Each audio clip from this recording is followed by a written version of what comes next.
Hello everyone, welcome to Brar education. आपको याद होगा मैंने अपनी पिछली वीडियो में आप लोगों को बताया था सिंपल प्रेजेंट टेंस के बारे में।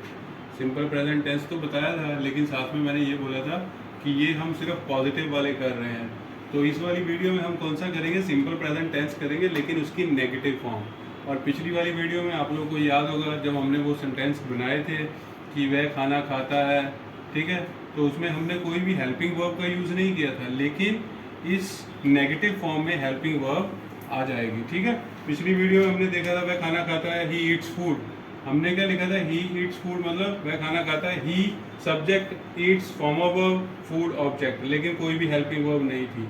लेकिन सिंपल प्रेजेंट टेंस की नेगेटिव फॉर्म और इंटेरोगेटिव फॉर्म जो हम आगे जाके कर रहे हैं उनमें हेल्पिंग वर्ब का यूज होता है। ठीक है, सब्जेक्ट के बाद हेल्पिंग वर्ब आती है, फिर फॉर्म ऑफ वर्ब, फिर ऑब्जेक्ट। अगर हम बात करें नेगेटिव फॉर्म की तो इसमें हेल्पिंग वर्ब कौन सी यूज होगी? Do and does. ठीक है, अब डू और डज को डिफरेंशिएट कैसे करना है, किसके साथ डू लगाना है, किसके साथ डज लगाना है, उसके लिए आप वापस रिमाइंड करो कि मैंने पिछली वीडियो में क्या बताया था कि वर्ब की पहली फॉर्म किसके साथ यूज करनी है? प्लूरल के साथ। वी हुआ, दे हुआ, या एक्सेप्शन हुआ, आई, यू, या बॉयज, गर्ल्स, पीपल, ज्यादा लोग, कोई भी हो, उनके साथ वर्ब की पहली फॉर्म यूज करनी है। और मैंने बाकी क्या बताया था कि वर्ब की पहली फॉर्म एस और ईएस किसके साथ यूज करना है? सिंगुलर के साथ। ही, शी, इट, या किसी का नाम हो गया, ठीक है, या कोई भी सिंगल व्यक्ति हो गया, उसके साथ हमने वर्ब की पहली फॉर्म के साथ एस ई एस लगाना है। तो उसी प्रकार डू और डज को याद रखने का सेम ही तरीका यूज करो आप लोग। ठीक है, कि जैसे एस और ई एस आता था किसी के साथ, तो अगर यहाँ पे आप नोटिस करो ध्यान से, डू के साथ क्या आ रहा है? E S.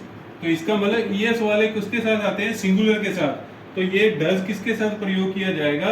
He, she, it, या किसी नेम के साथ, सिंगुलर के साथ डज का प्रयोग होगा। हेल्पिंग वर्ब डज किसके साथ यूज होगी?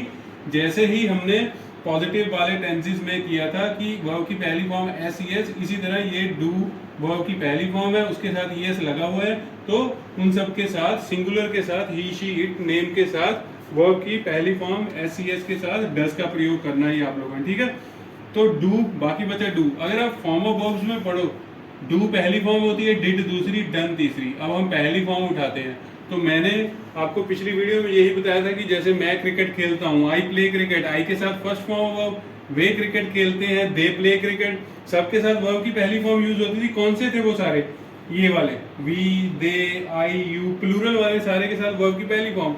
उसी तरह डू क्या है? वो भी वर्ब की पहली फॉर्म है। इसका मतलब डू का प्रयोग हमने किसके साथ करना है? प्लूरल्स के साथ। वी, दे, आई, यू, ये सब के साथ हमने क्या करना है?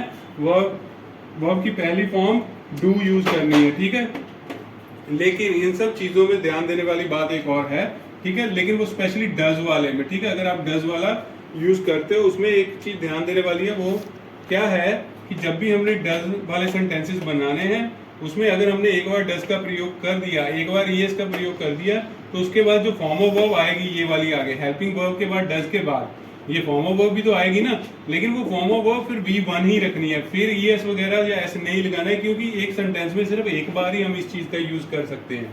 ठीक है, तो ये नेगेटिव फॉर्म है ना, तो चलो इसकी कुछ एग्जांपल्स हम करते हैं तो हमको क्लियर हो जाएगा कि हाँ नेगेटिव फॉर्म के सेंटेंसेस हमने कैसे बनाने हैं।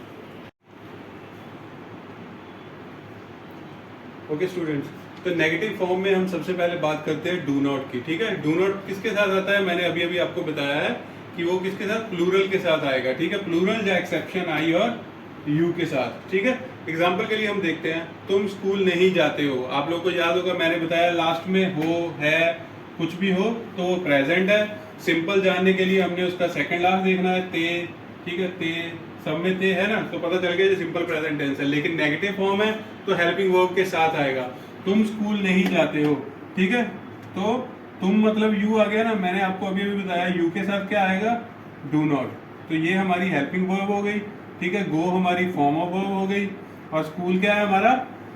ऑब्जेक्ट। ठीक है, subject plus helping verb plus form of verb plus object. You do not go to school. यहाँ पे मैंने डू नॉट वाले ही सारे लिखे हुए हैं, तो पहले डू नॉट वाले समझ लो। यू के साथ डू नॉट, ठीक है, लेकिन वर्ब की पहली फॉर्म रहेगी हमेशा।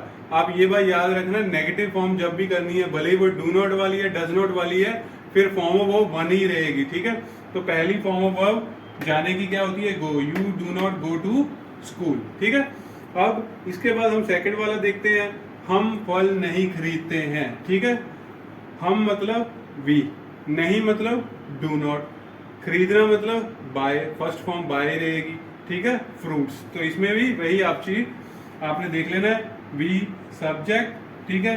डू नॉट क्या हो गया हमारा हेल्पिंग वर्ब, और बाय क्या होगा हमारा फॉर्म ऑफ वर्ब, फ्रूट्स क्या हो गया हमारा ऑब्जेक्ट, ठीक है। We do not buy fruits, ठीक है।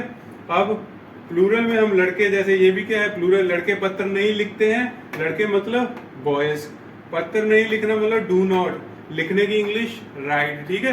Write first form of verb है, buy first form of verb है, go first form of verb है, सभी में क्या रहेगी first form of verb. Boys क्या है subject, do not helping verb, write क्या है फॉर्म ऑफ वर्ब, लेटर क्या है ऑब्जेक्ट, ठीक है। Boys do not write letter. इस तरह आपने डू नॉट वाली नेगेटिव फॉर्म बनानी है, वर्ब की पहली फॉर्म रखनी है, helping verb do not use करनी है, प्लूरल के साथ करनी है, एक्सेप्शन में आई और यू भी होता है उनके साथ भी डू नॉट ही रहेगा, ठीक है।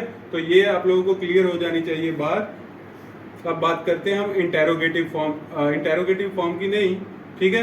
अभी नेगेटिव फॉर्म का हमारा क्या रहता है, डू नॉट वाले लिखे ना हमने एग्जांपल्स, ऐसा करते हैं कि हम अब डज नॉट वाले भी कुछ एग्जांपल्स कर लेते हैं तो आपको समझना आसान हो जाएगा, उसके बाद हम इंटेरोगेटिव फॉर्म की बात करेंगे।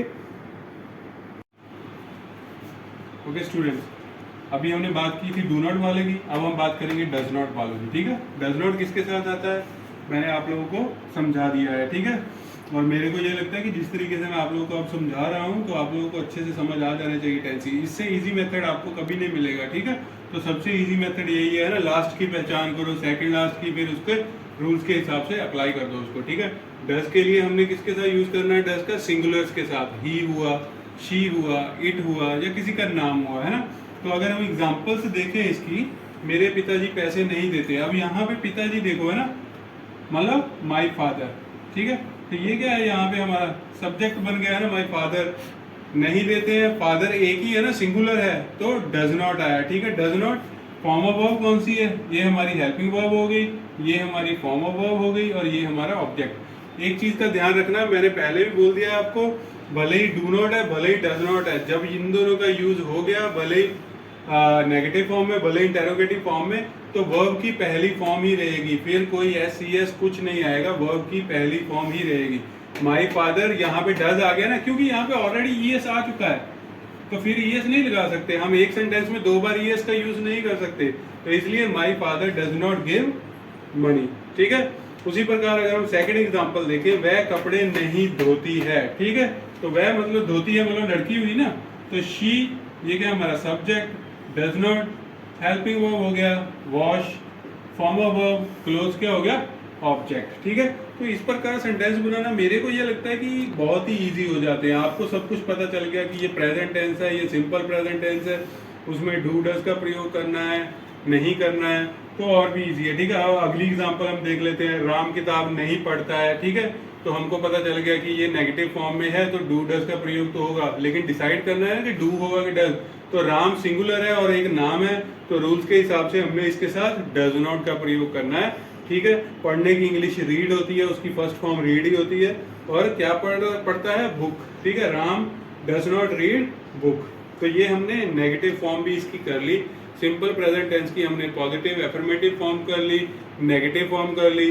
अब हम आगे इसकी कौन सी फॉर्म करने वाले हैं, इंटेरोगेटिव फॉर्म। इंटेरोगेटिव फॉर्म में भी डू और डज का प्रयोग होता है, लेकिन उसमें कुछ चेंजेस आएंगे जो मैं अभी आप लोगों को बाद में बताऊंगा कि इंटेरोगेटिव में क्या क्या होता है।